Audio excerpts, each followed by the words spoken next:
Magandang oras po sa inyong lahat, mga kaibigan at mga kapatid. Kayo po ay aking muling wini-welcome sa ating pong panibagong series, sa ating pong once a week na ating pong palatuntunan na Lands of the Bible. Kayo po ay aking wini-welcome sa ating pong ika-42 yugto ng ating pong series sa Lands of the Bible. Sa ating pong pasimula, wini-welcome ko po kayong lahat sa pangalan ng ating Panginoong Kristo. Tayo po ay sumandaling manalangin at tayo magpasalamat sa Panginoon.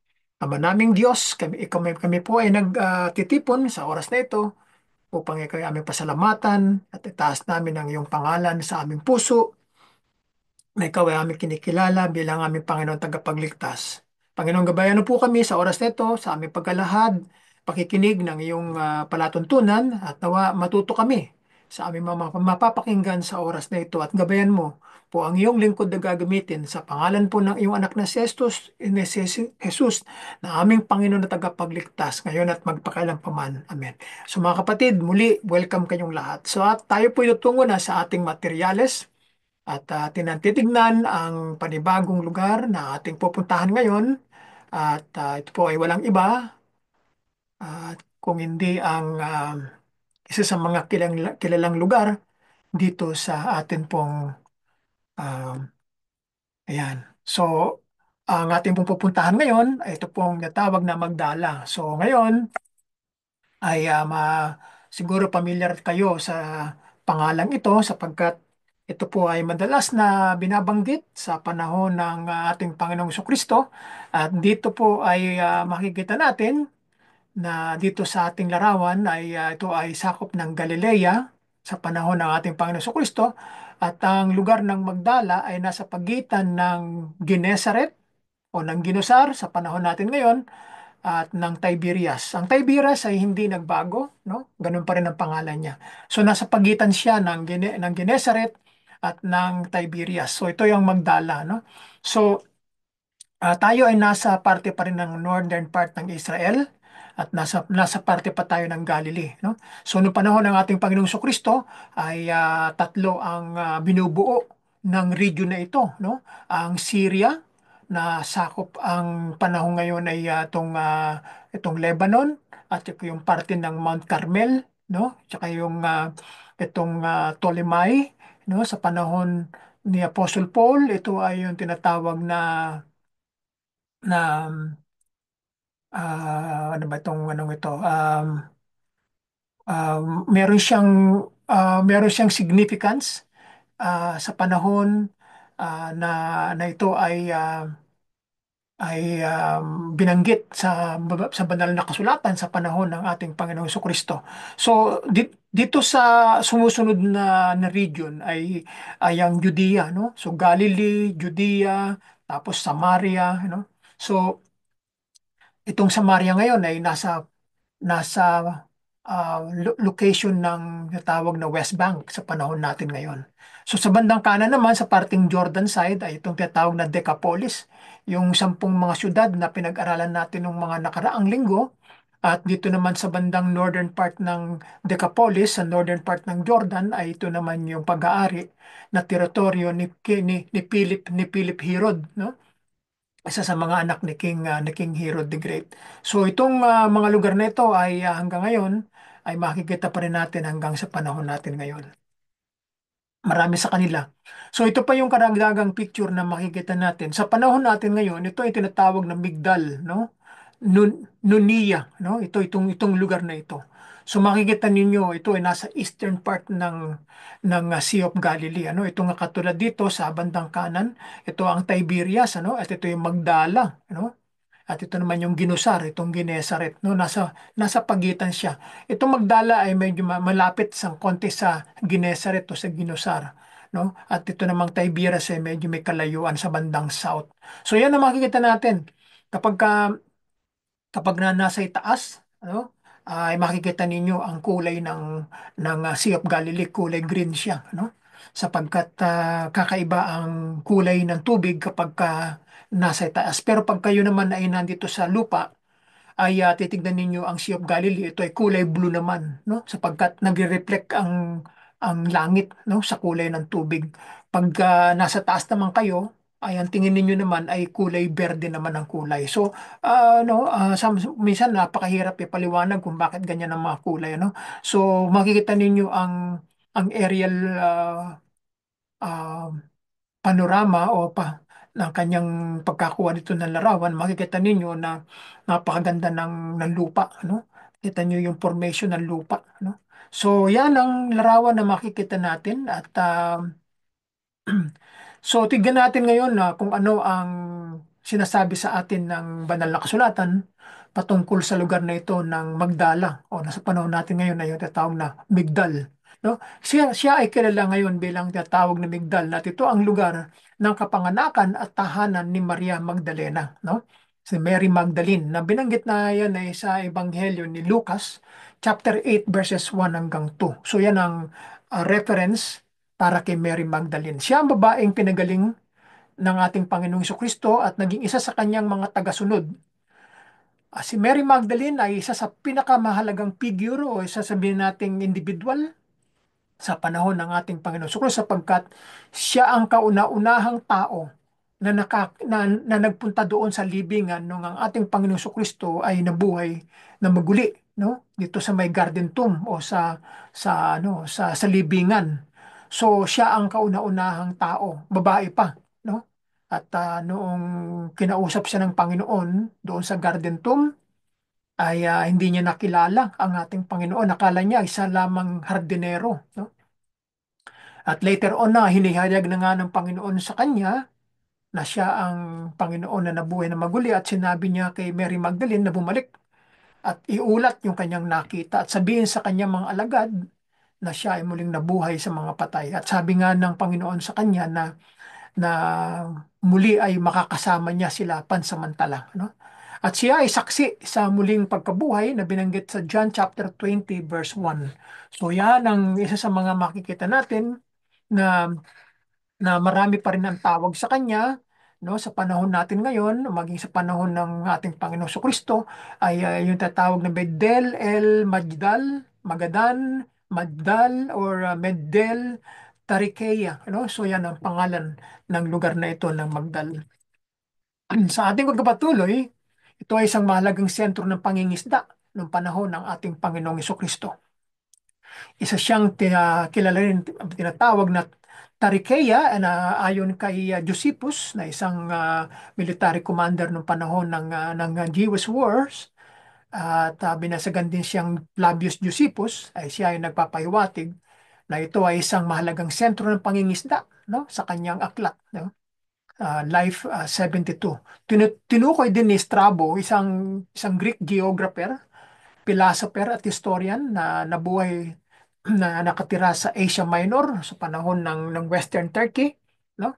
During the transition period of the Roman Republic into the Roman Empire, no? Sa panahon na bago ipinanganak ang ating Panginoong Kristo, ang kahalagahan ng industriya ng inasnan na isda, no? Ibig sabihin niyan masarap yan kapag inasnan na isda, no? Sa lugar na tinatawag na Tarikeya, ang lawa ay nagbibigay ng mahusay na isda para sa pag-aatsara, no? Well, sa atin sa Pilipinas, alam naman ninyo siguro yung tinatawag na atsara, no? So, masarap yan. Mga panghalo yan sa pagkain, no? At merong kakaibang lasa yan, no? Ganun din ang ginagawa sa isda. No, sa ibang mga probinsya sa Pilipinas katulad ng Pampanga ay nakatikim ako diyan nung araw ng tawag na burong isda, no? Kasi ako ay laking Maynila at kami napalipat sa Pampanga ay doon ay natikman ko ang iba't ibang klase ng pagkain, no, sa Pampanga at doon ko na unang natikman ang tawag na burong isda, no? So sa una ay talagang hindi mo makakain kasi hindi ka sanay sa ganung klase ng pagkain. So later na pag natikman mo na, aba ay para bagang kakaibang lasa, no? So ganun din dito sa panahon na ang Panginoon ay nandirito noon ay ito ang kanilang pagkain, no? Inasnan na isda, ano? Parang ginagawang atsarang isda, no? So iyan ay inilahad ni Josephus, no, sa kanyang 2 and 45, no, na kanyang aklat. Tinukoy ni Josephus ang Magdala bilang isa sa dalawang pangunahing sentrong administratibo sa rehiyon, no? Kasama ang Tiberias. So administrative center ng Roman authorities dito sa Israel, sa Judea, no? Pinuna ng mga rabbi, ng mga Jewish rabbi, ang imoralidad ng mga residenteng naninirahan dito. Dahil nga sa ito ay isang Roman colony, ano, Roman territory, so maraming mga iba't ibang klase mga tao na naninirahan dito na hindi Hudyo. So sa makatuwid, ay ginagawa nila yung mga kalapastangan, mga hindi kaaya-ayang mga gawain. Kaya naman yung mga Hudyong rabay ay hindi pumapayag sa mga gawaing imoralidad ng mga tao na ninirahan dito, no? Pinapakita ng larawang ito sa bandang kaliwa na ang lugar ng sinaunang lugar mula sa timog silangan, ano, ng Galilee. So yan ang makikita natin sa ating panahon ngayon. So, ganun din, meron ding mga natuklasan dito na palengke at sinagoga, no? Sa kasalukuyang panahon. So, isa sa mga bising lugar sa panahon ng ating Panginoong Kristo. Ang layo na ito ng pangingisda. Kasi yan naman talaga ang isa sa mga pangunahing kalakalan o pinagmumulan o pinanggagalingan ng kabuhayan ng mga tao ng panahon ng ating Panginoong Kristo ay yan ang pangunahing industriya ng lugar na ito ng Magdala. Ay hindi kailanman tahasang binanggit sa banal na kasulatan, ngunit si Maria Magdalena na pinaglabasan ng 7 demonyo ay mula sa lugar na ito ng Magdala na binanggit din ni Lucas sa kanyang kabanatang 8 talatang 2. No? So ang Mateo 15:39 ay tinatawag na Magadan naman ang lugar na ito ng Magdala. No? Iba namang pangalan, maaring Aramaic na salita ang ginamit dito, Magadan, no? At Magdala naman maaring Hebreo, no? So ang rehiyon ng Dalmanuta, ito naman ang maaaring Aramaiko ito, binanggit ni Marcos Kabanatang 8:10 ay maliwanag na katumbas ng rehiyon o region ng Magadan, no? Yan, ng Dalmanuta, iba na namang salita, no? Kaya kung tayo ay hindi nakakapag-aral ng mga tinatawag na etymology o yung pag-aaral ng mga termino, ay tayo ay malilito, no? Sapagkat hindi natin alam na marami palang mga pangalan na tumutukoy lamang sa isang lugar, no? Kaya kinakailangan tayo magsaliksik. Alamin natin dahil baka mamaya magkakamali tayo, no? Kaya kung tayo ay hindi sigurado sa isang bagay, sabihin natin kung hindi ako nagkakamali. So kung magkamali man kayo ay naiintindihan ng mga nakikinig ko ng mga tao dahil sinasabi natin na hindi ako sigurado, no? Kung hindi ako nagkakamali. So at least para maano natin, no? Hindi tayo masisi sa sinasabi natin na walang credibility diyan, you know? So bagaman hindi tahasang binanggit bilang isang lugar na binisita ng ating Panginoong Kristo ang lugar na ito ng Magdala, pero malamang nakasama ang Magdala sa mga pagtukoy sa paglalakbay ng ating Panginoong Kristo na mga kalapit na nayon, no? Na binanggit sa Ebanghelyo ni Marcos, ni Lucas, ni Mateo, no? Binanggit doon bawat nayon, no? So ngayon ang kagandahan niyan, meron tayong 4 na ebanghelista na sumulat ng ebanghelyo, ng mga ebanghelyo ay nagtala ng mga pangyayari na naganap sa buhay ng Panginoon sa kanyang mga pangangaral, ano? Kaya napakaganda hindi lamang isang tao, excuse me, ang nagbigay ng tala o ng narratives o ng salaysay sa mga ginawa ng ating Panginoong Kristo. Ito yung isang natala o na revive o nahukay dito sa Galilee, dito sa Magdala na sinagoga ng unang siglo. Aaring ito ay panahon ng ating Panginoong Kristo. Ang lungsod na ito ng Magdala ay orihinal na hinukay ng mga Pransiskano. Ha? Ayan yung mga misyonaryong Roman Catholic, no? Mula noong 1971 hanggang 1973, no? So nahukay nila yan. Ang isang bagong alon ng mga paghukay ay nagsimula noong 2006 at nagpapatuloy hanggang sa panahon natin ngayon. Walang tigil ang hukayan, no? Sa Israel, walang tigil yan. Hanggang ngayon ay naghuhukay pa rin sila at inaalam nila, tinutuklas nila ang kasaysayan ng banal na kasulatan. Ano? So ang mga excavator na nagtatrabaho ng maaga sa pagtatayo ng isang sentro ng turista ay nakatuklas ng isang sinagoga dito sa Migdal noong 2009. Ano? Kaya ang sinagoga na ito ay sinasabing mula sa panahon ng ikalawang templo. Ano?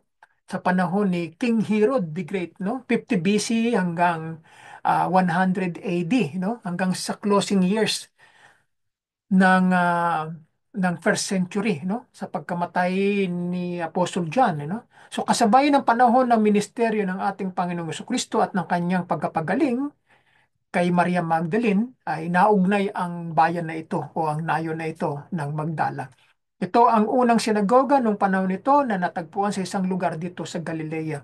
Ang mga kamaliang paghukay ay nakatuklas ng pangalawang sinagoga mula sa panahon ng ating Panginoon Kristo. Ayon sa kasaysayan, ito ay aksidenteng natuklasan, no? Aksidenteng nahukay at natuklasan nila, no? So, ganyan naman kasi ang nangyayari sa mga sa mga excavation eh. Minsan ay merong katulad sa Jerusalem, um, merong isang pagkakataon diyan na yung bahay ay tumawag ng tubero. So, um, ang ginawa nila, hinukay nila yung ilalim ng lupa, no? Sa mismong Jerusalem, sa loob ng Holy City. So, habang inuhukay nila, ay merong silang tinamaan na isang parang antigo o isang lugar na interesting. So, dumating ang pagkakataon na itinawag nila sa mga archaeologist at sinabi na parang meron silang tinamaan na artifacts, no? So, nung dumating ang mga archaeologists, ang findings nila ay parang mayroong old buildings na nando sa ilalim. So, alam ninyo kung ano ang natuklasan nila. So, yaan, ayon sa natala sa Israel, sa Jerusalem, yan ay natuklasan ng tinatawag na Pool of Siloam. No, yang tinatawag na paliguan sa Siloam noong panahon ng ating Panginoong Kristo. Yaan ay sinabi niya na merong isang bulag na ang sabi niya na pinagaling ng Panginoon na matapos niya lagyan ng putik ang kanyang mata at sinabi ng Panginoon ay maghugas ka sa sa pool ng Siloam at pagkatapos nun ay magpunta ka sa saserdote at ikaw ay magaling na, no? So yun, natuklasan yung lugar na yan. So ganyan ang pumisan na aksidenteng paghuhukay ay may mga natutuklasan, no? So ganyan, kaya sa ilalim ng ating mga tahanan, no, sa ating mga pag-aari, no, maaring merong mga mahalagang mga bagay diyan na nasa sa ilalim. Kaya nga daw sabi nga ng mga eksperto na kapag merong kayamanan sa ilalim ng ating mga pag-aari na mga lupa, no, na mga bahay, so kung meron man doon sa ilalim ay sa yung pag-aari na yun, no? Kasi yung lupa na yun ay binili mo kaya kung ano man ang nasa ilalim ng lupa na pag-aari mo ay sa iyo. Pero kapag ito ay pag-aari ng bansa o sabihin na natin ng kasaysayan, ay halimbawa ay may nahukay sa iyong pag-aari, katulad halimbawa nung nangyari sa Derinthio, no? Yung sa underground tunnel, no? Sa Turkey, sa Cappadocia. Meron diyang lalaking na aksidente ring na nakatuklas, no, ng underground tunnel, no, na ayon sa kasaysayan ay pinagtaguan ng mga Kristiyano noong panahon na pinipersecute ang mga Christians, no, noong mga second century, third century, no, sa Cappadocia. So ito namang lalaki na may-ari ng bahay ay meron siyang maliit na carpet, sabihin na natin hindi naman kalakihan, na yung carpet na iyon ay hindi niya binuksan, hindi niya ginalaw sa mahabang panahon ng kanyang paninirahan sa bahay na iyon. So minsan, aksidente niyang nabuksan at meron na ata siyang ginagawa o naglilinis, no? Parang gusto niyang linisin lahat ang kanyang bahay, palibot. So aksidenteng nabuksan niya. So nagulat siya nung pag paghugot niya ng carpet na yon na hindi naman gaano kalakihan, no? Siguro sabihin natin sabihin natin 3 feet ang unahan at sabihin natin na mga siguro 6 feet naman yung haba, you know? So ganyan, 3 by 6 ang sukat. So nung tinanggal niya yung carpet, nakita niya merong lagusan sa ilalim. So ang ginawa niya, tinawagan niya ang gobyerno at pinapunta yung mga eksperto para tignan kung ano yung nasa ilalim. No? Hindi siya pumunta, natatakot siya. Baka mamaya pagpunta niya, hindi na siya makabalik eh. So dumating ang eksperto at nakita nila na yung pala yun na tawag na underground tunnel, no? Underground taguan ng mga tao nung unang panahon na yan ay ginawa ng mga sinaunang mga tao nung unang panahon upang sila ay hindi patayin ng kanilang mga kaaway, no? Doon sila nagtago sa ilalim. Paglipas ng maraming mga taon, doon na sila tumitira kapag dumarating ang mga manlulupig, ang mga imperyo, ay doon sila nagtatago, no? Kapag lipas ng panahon at wala nang digmaan, lumalabas na uli sila at doon na uli sila tumitira sa taas, no? Ginagamit lang nila yan kapag mayor panganib, no? So mga hayop, no? Doon dumadaan din sa ilalim, no? Nakakahinga sila, no? Napakalawak, no? Hindi ko na maipakita sa inyo ang larawan, pero meron. Itignan ninyo sa Google, makikita ninyo yung pangalang Dirinkyo, no? Pag sinabing Dirinkyo, you know, ay tumutukoy lamang sa isang lugar yan, sa Cappadocia, yung tatawag na underground tunnel na pinanirahan ng mga tao noong unang mga panahon. So ganyan din ang nangyayari kadalasan dito sa Israel, no? Maraming mga natutuklasan. Usually um, wala pang natutuklasan ganito sa Israel sa panahon natin ngayon, yung mga underground tunnel na natutuklasan sa ibang mga bansa sa gitnang silangan, no? Dito sa Israel, kadalasan, ang mga natutuklasan nila, itong ang mga sinagoga, yung mga binanggit sa Biblia, no? So, kaya ang kanilang mga natutuklasan dyan. So, ito rin ay, meron pa rin silang nakikita na may mga guhit ang mga bato, no? Pinalimultian na mesa sa sinagoga, no? So ito isang natatanging katangian ng sinagoga na ito ay isang pinalamutian na bato na may nakasulat na 7 sanga na menora. So dito sa batong ito na nakita yung tinatawag na seven candlestick, itong menora, ay simbolo, no, ng bansang Israel ngayon, no? Ayon sa direktor ng paghuhukay na si Dina Abshalom Gorni, ito ang unang pagkakataon na natuklasan ng isang dekorasyong menora mula noong mga araw na nakatayo pa ang ikalawang templo sa panahon ni Herod the Great. Ito rin binabangsagan na templo nang dumating ang ating Panginoong Kristo. Ito ang kanyang nakita nung siya ay nabuhay. Ito yung templo na pumasok siya at winalis niya, nilinis niya ang templo sa korupsyon ng mga priest, ng mga high priest, ng mga Pharisee, nilinis niya, no? At gumawa siya ng maraming mga miracles dito sa loob ng templo, no? At ito ang unang minora na natuklasan sa kontekstong Hudyo at napetsa nito sa panahon ng ikalawang templo simula ng sinaunang panahon ng mga Romano, no? So ang paglalarawang ito ng isang menora ay nagbibigay ng katibayan sa paniniwala na kahit na sa panahon ng ikalawang templo ay mayroon ilang simbolikong koneksyon sa pagitan ng mga sinagoga at ng mga templo. So ano ang kaibahan ng templo at ng sinagoga? So bago pa naitayo ang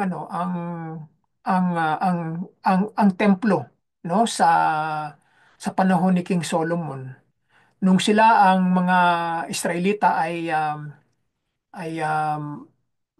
inalipin ng mga bansang sumakop sa kanila, yung mga Babylonians, mga Persians, mga Greeks. So nung sila ay pinaalis sa kanilang bansa, ay doon nagsimula yung mga sinagoga, no? Kasi nga wala na silang templo nung winasak ni King Nebuchadnezzar ang unang templo.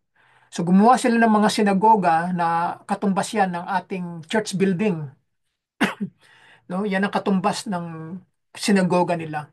Doon sila nananalangin, nagbabasa ng kasulatan ng Book ni Moises, no? Doon nila sinasagawa ang mga mahalagang gawain na ginagawa sa templo. Ang kaibahan lamang ay hindi sila nag-aalay kasi sa templo lang ginagawa ang pag-aalay ng mga hayop na nasusunugin, no? So ako ay naka-attend ng synagogue service sa Tel Aviv sa Jaffa ng 3 weekend, no? Ng 3 Sabat. So yung una kong na-attendan ay yung Purim service, no? At yung ikalawa naman ay regular service. At yung ikatlo naman ay umattend ako sa conservative Jewish synagogue, no? So nakita ko yung mga pagkakaiba ng kanilang gawain, Sa Messianic Judaism ay sila ay naniniwala sa ating Panginoong Kristo bilang Mesiya. Katulad nating mga Hintil na naniniwala sa ating Panginoong Kristo. Yung mga conservative Judaism, itong Jews sa conservative, ay hindi sila naniniwala na ang ating Panginoon Kristo ay Mesiyas o ang tagapagligtas. Hindi sila naniniwala. So sila ay more on law ni Moises, yung Torah. At ang mga Messianic Jew naman ay naniniwala sila sa ating Panginoon at gumagamit sila ng Old Testament at saka ng New Testament. Natatandaan ko noong umattend ako ng una at ikalawa sa Beit Emmanuel, Messianic Congregation. Yung unang topic, yung unang time na ako umattend diyan, ang pinag-aralan nila ay tungkol kay Daniel. Tapos ang pangalawa naman ay tungkol kay Pablo, no? So, mostly nagko-quote sila palagi, sa Old Testament, Kasi mga Hudyo sila eh. Kaya um, madalang silang mag-quote sa New Testament. Ganyan ang mga, even though sila yung mga Messianic Jews, ay more on Old Testament sila. So ganyan ang background nila. So dito natin makikita na itong unang sinagoga rito sa Magdala ay isa sa mga pinakamahalagang finds dyan, na pagtuklas. So dito rin, dahil nga ang Magdala ay sentro ng pangingisda sa panahon ng ating Panginoon Kristo, ay meron itong mga port o yung mga bagsakan ng mga nahuhuling mga isda. Isinulat ni Josephus na ang bayan ay maraming bangka, ah, manggagawa sa paggawa ng barko at mga supply ng kahoy. So inuulat ni Josephus na nagdala siya ng 230 na bangka mula sa Migdal hanggang Tiberias. Siya mismo, si Josephus, 230 na bangka mula sa Migdal hanggang Tiberias.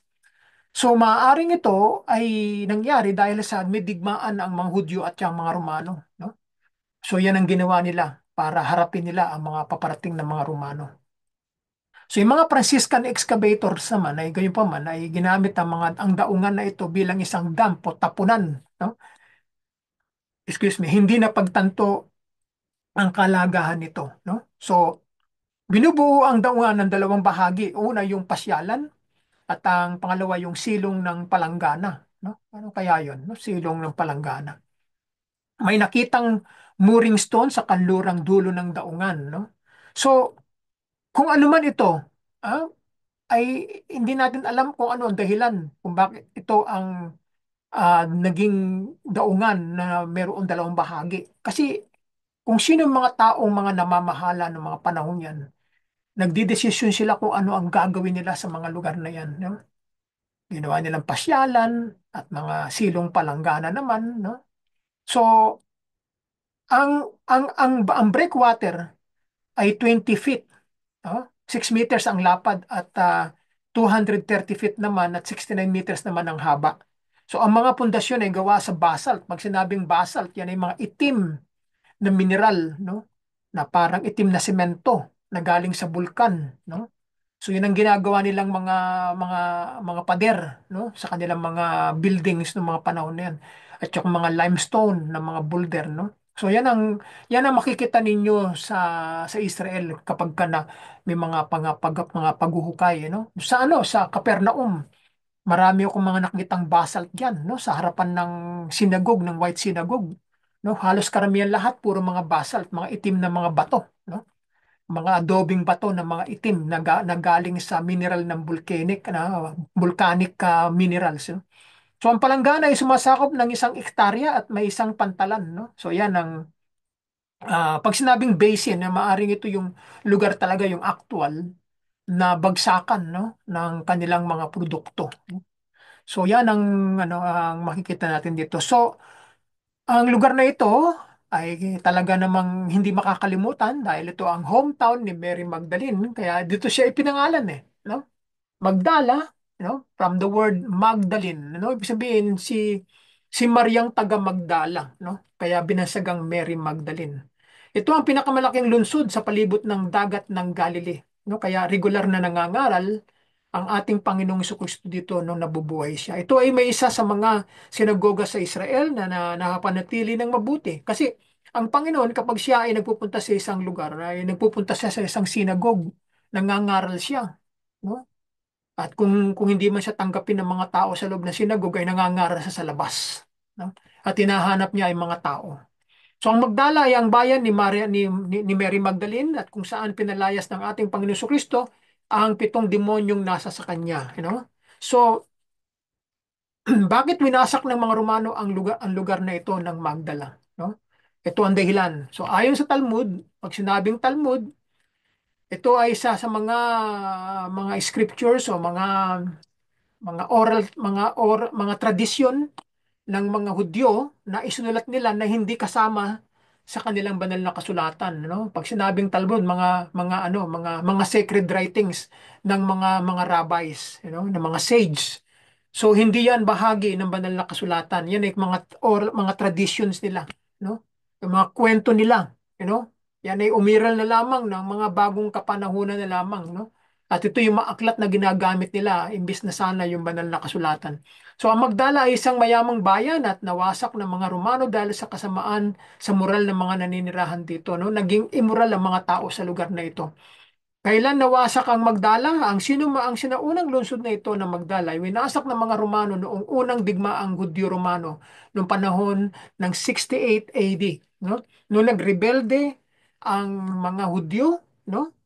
Ito nga ay 2 taon na nagdigmaan ng mga Hudyo at ng mga Romano at noong 70 AD nga ay winasak na ni Titus ang Jerusalem at ang mga Romans, ang siyudad ng Jerusalem at ang templo, no? So wala silang magawa kasi nga matitigas ang ulo ng mga Hudyong ito, mga pasaway, ay walang magawa. Kaya ginamit ng Diyos ang mga Romano upang sakupin ang bayang Israel at pinayagan ng Diyos na mangyari na mawasak ang templo at ang syudad na ito naman ay sinabi at winika ng ating Panginoong Kristo sa aklat ni Mateo 24 na sinabi niya na nung darating na yung tinatawag na na pagkawasak, no? Kaya kapag sinabi niya sa kanyang mga alagad, kapag nakita niyong dumarating na, no? Ay wag na kayong bumalik, no? Kung kayo nasa bukid, kunin ninyo ang damit ninyo at tumakas na kayo. Wag na kayong pumunta pa sa syudad at kayo ay masasarahan ng pinto, no? No? Kung kayo ay galing sa bukid, tumakas na kayo. Wag na kayong bumalik sa lungsod. Kaya ayon sa kasaysayan, ang mga naipit diyan sa Jerusalem, kasi karamihan sa kanila ay mga galing, yan yung mga pilgrims, yan yung mga pumupunta sa Jerusalem kapag ka Passover, no? Napatapat na merong feast sa Jerusalem noong time na yan. No, kaya maraming mga pilgrims ang nagpunta, no? Over million ang ayon kay Josephus sa kanyang pagkabanggit, ano? Almost 2 million ang estimate estimation ng mga taong nandiyan sa loob na natrap, no? Kasi nga nung dumating na ang mga Romans ay hindi na nila pinayagan ng mga lalabas at papasok, ano? Sinaraduhan nila ang pinto. Kaya yan ang sinasabi ng Panginoon na huwag na kayong bumalik sa syudad. Maaring ganito ang mangyayari sa inyo. Kaya lahat ng mga pilgrims, yung mga nandayuhan, yung mga bumisita ay nasaraduan sila, no? Pati sila ay natrap at napatay din, no? Noong mga panahong 'yan. So, nakakalungkot kung minsan dahil minsan nadadamay, sa ganitong mga problema, no? Mayroon bang nawawalang Magdala at ang pangalan ni Maria ni Mary Magdalene? Ayon sa kaugalian, no, na ating matatala sa kasaysayan. Ito medyo maganda ang pagkakuha ng larawan dito, no? Binibigay natin ng credit dito sa kumuha niyan. Ay pinapalagay na nagpapahiwatig ng lugar na ito kung saan siya nagmula. Magdala ibig sabihin ay yung tore, no? Yan ang kahulugan ng salitang Magdala, no? Ang tore, no? So, gayon pa man, walang lugar na pinangalan ng Magdala ang binanggit sa pinakaunang mga manuskripo, no, manuskrito ng Bagong Tipan o ng iba pa mga panahong pagsusulat. So, maaring ipinangalan ito sa pangalan Magdala, maaring noong panahon ng mga Romano ay mayroong malaking tore dito sa lugar na ito. na nagsisilbing parang lighthouse pagka nandoon sa sa gitna ng Sea of Galilee para nakikita nila yung ilaw, no? Kaya pag nakita nila yung ilaw ay yun ang pinaka-station, no? Na doon sila pupunta. No? Kapag gabi, mahirap makita kung wala tigit, wala kang compass, So hindi mo alam kung saan direksyon ka pupunta, So yan ang magandang tignan ang larawan na ito, no? Napakaganda ng pixel na ginamit dito.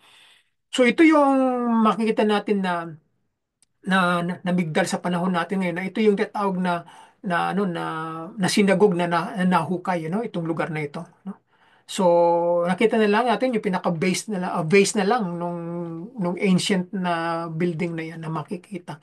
So yan, no? Dito sila dumadaan sa mga gilid na yan ng hanggang doon, dadaanan nila yung mga gilid, at ito na may Sea of Galilee ito nasa kaliwa, no? So napakaganda yung mga lugar, no, kung makikita natin 'yan, no. Ibang-iba talaga sa personal, no. Maraming mga berdeng kulay sa paligid. Kung ikukumpara sa parte ng South, wala kayong makikitang ganyan, no. Kung hindi disyerto ang makikita ninyo, no. So, malapit na tayo magtapos mga kapatid, ano? At ito nga, itong Magdala ay pangalang Aramaic, Aramaic word ay isang salitang na ang ibig sabihin ay tore ng lakas, no? So yan pala ang ibig sabihin niyan, yung tower of power kung tawagin. So ang original na salita ay migdal, no? Sa wikang Hebreo. At ito ay binanggit sa Lumang Tipan sa Mika chapter 4 verse 8 na ang salitang migdal eder na nangangahulugang tore ng kawan. Oh, yan. Yan pala yun, no? Makikita ninyo sa Mika chapter 4 verse 8 na binanggit na pala itong lugar na ito. Pero sa ibang pangalan, sa pangalang Migdal Eder, no?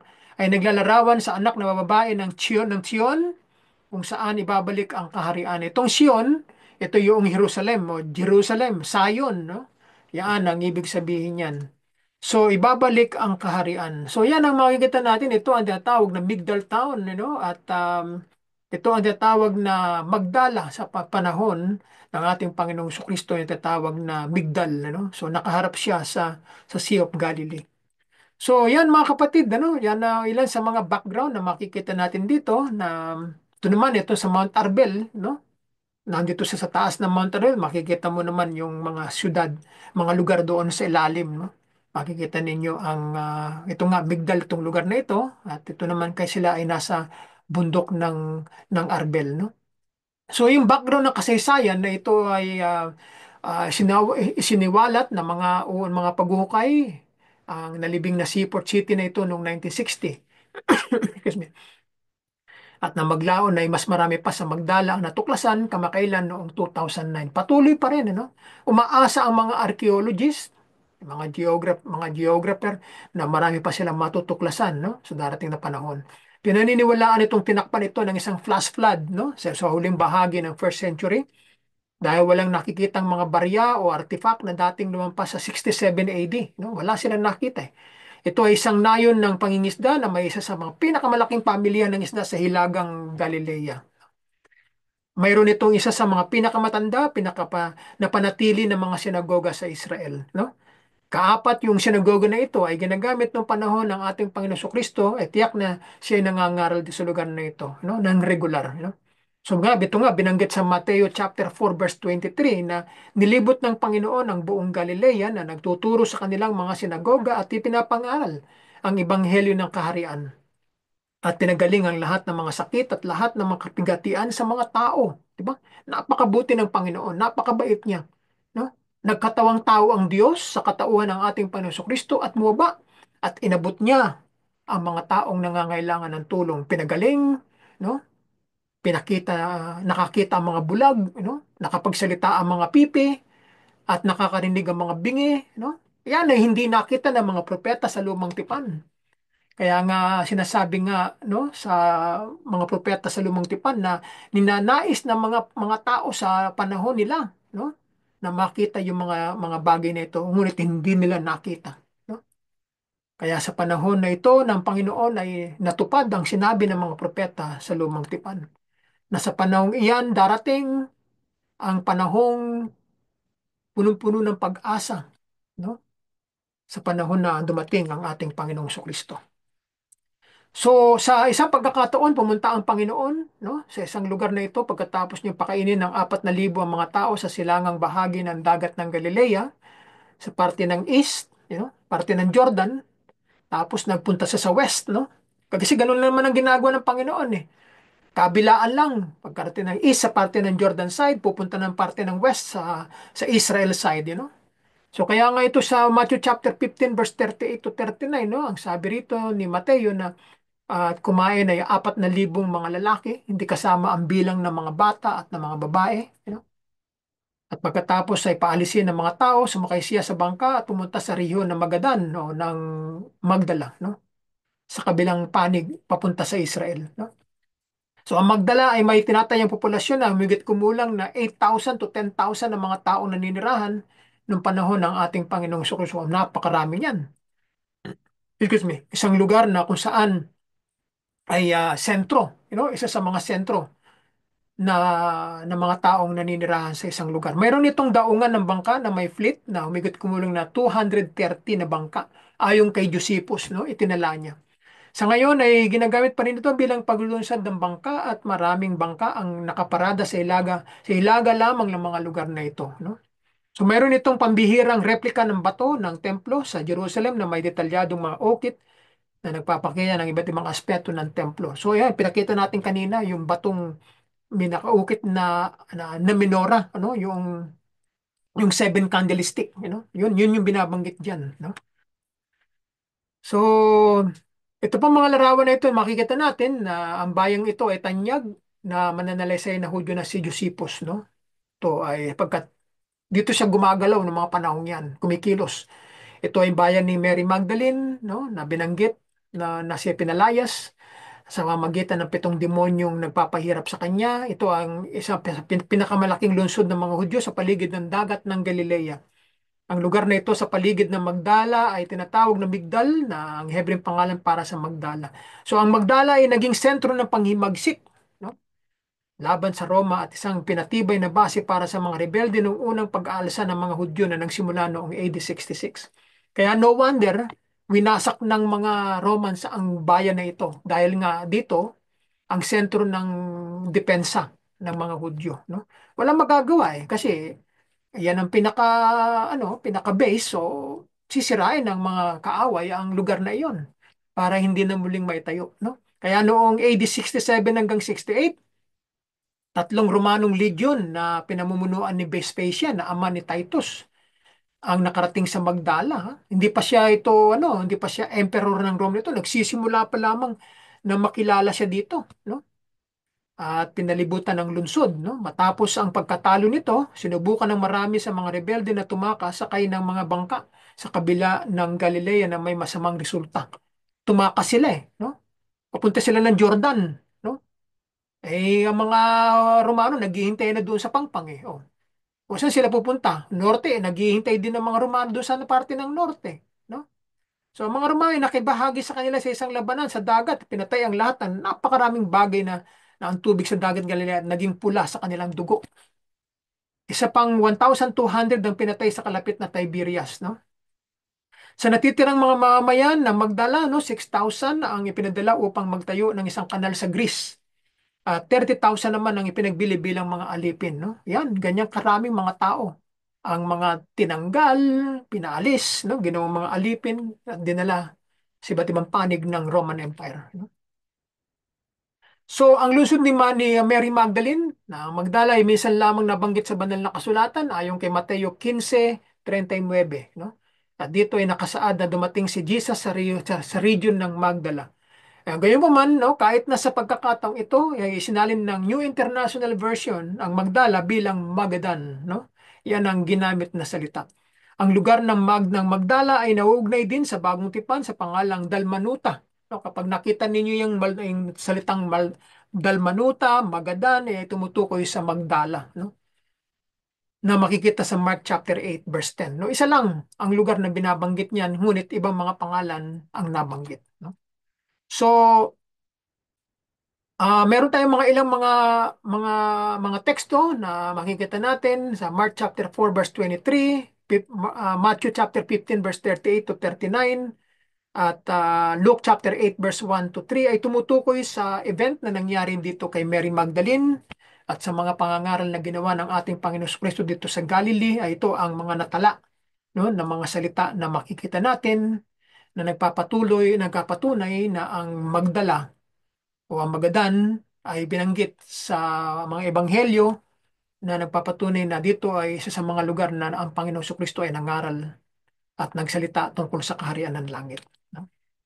So, sa ating mga pagtatapos ay makikita natin, no, sa mga aklat na ito, sa mga pagkakataong ito, na ang kasaysayan ay nananatili, no, at ito ay hindi yan nababago kung hindi sa magitan ng mga pruwebang ito ay nagpapatuloy na ang salita ng Diyos ay totoo, no? Sa magitan ng mga account na binanggit dito ay sapat na upang tayo ay sumampalataya sa ating Panginoong Kristo. So, mga kapatid, no, yan ang pinaka conclusion ng ating palatuntunan sa araw na ito at makikita natin ang iba pang mga ilang mga katunayan na tungkol kay Maria dito sa lugar na ito ay nakakagalak na malaman na kapag nakikita natin ang mga lugar na ito ay naalala natin ang ating Panginoon Kristo na nangaral, nagturo, no, naglakad sa lupa upang magdala ng kaligtasan sa kaluluwa ng mga taong nakapakinig sa kanila, sa kanya. At ganun din tayo na hindi nakakita sa Panginoon ay na tayo ay natutuwa, no, na tayo napabilang sa kaharian ng langit. Na winika ng Panginoon ay mapalad yung mga taong hindi nakakakita sa akin, ngunit sila sumasampalataya. Mas mapalad tayo sa mga taong nakakita sa Kanya, no? Yung mga taong ang nakakita sa Kanya, hindi pa naniwala eh. Nakakita na nga ng mga miracles ay hindi pa rin naniwala at sumampalataya eh. Tayo ngang hindi nakakita ng mga milagro na iyan, ay lubos-lubos na sumasampalataya at naniniwala sa Panginoong Kristo eh. Kaya sinabi ng Panginoon na mas mapalad tayo kaysa sa mga taong nakakita ng kanyang mga milagro at ng kanyang mga signs. Ano?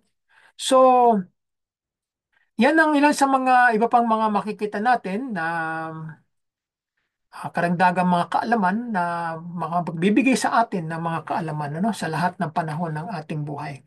So, yan ang mga kapatid, no, ang katapusan ng atin pong palatuntunan tungkol sa Magdala.